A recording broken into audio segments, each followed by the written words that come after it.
catch my eye and kind of review. This one comes from the Used Car News, usedcarnews.com, November 8th.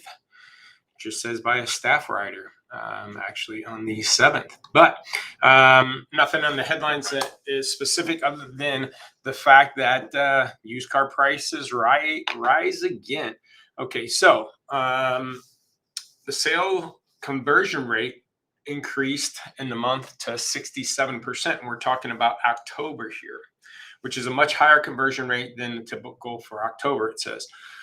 For example, the sales conversion rate averaged 49% in 2019. So it went from 49% conversion to 67% conversion.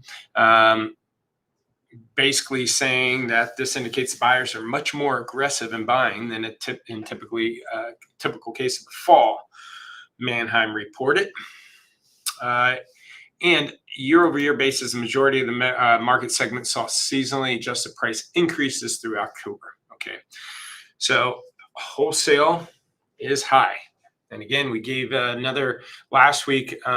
We talked about one of the auto remarketing's article who says that the OEM manufacturer lanes are slow and have a low inventory, but yet it's the dealers' lanes that continue to stay high. So wholesale is staying high volume and dollar amount wise. Okay, 67% conversion rate. So they're grabbing what they can. But the last couple paragraphs says vehicle sales continue downward trend. According to Cox Automotive estimates, total used vehicle sales were down 10% year over year in October. Okay. And what I told you for September was down 13% year over year, and October's down 10% year over year. Estimated October used car SAR would be 35.9 million, down from 35.9, down from 39.9 million last October. So about a 4 million SAR less than last year.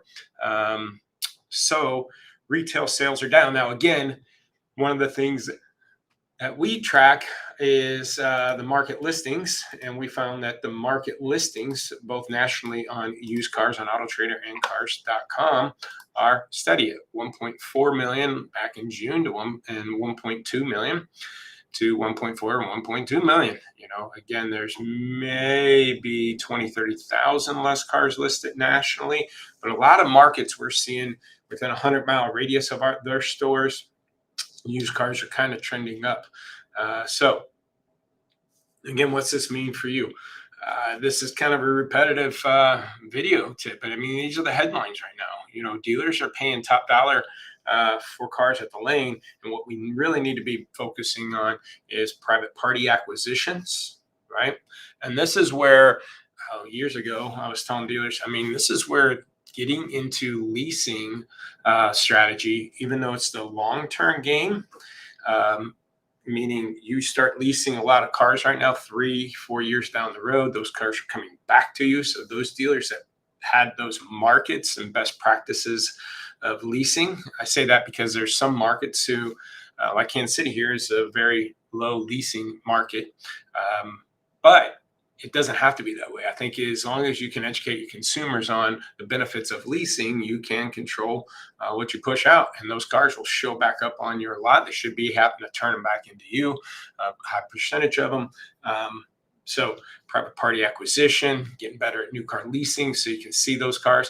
But also a while back, we did some tips on used car leasing, and I would take advantage of that too. So those cars are coming back to you, but also helps position the customer in a better equity position going forward. I would think the pitch for leasing, either new or used, would be very strong right now because, again, it allows the customer to have an equity situation when the lease is up, or not necessarily equity situation, but won't have lack of equity, should say, because who knows what that market's going to be. Will these customers be upside down 2 or 3 years down the road when they try to trade these cars in?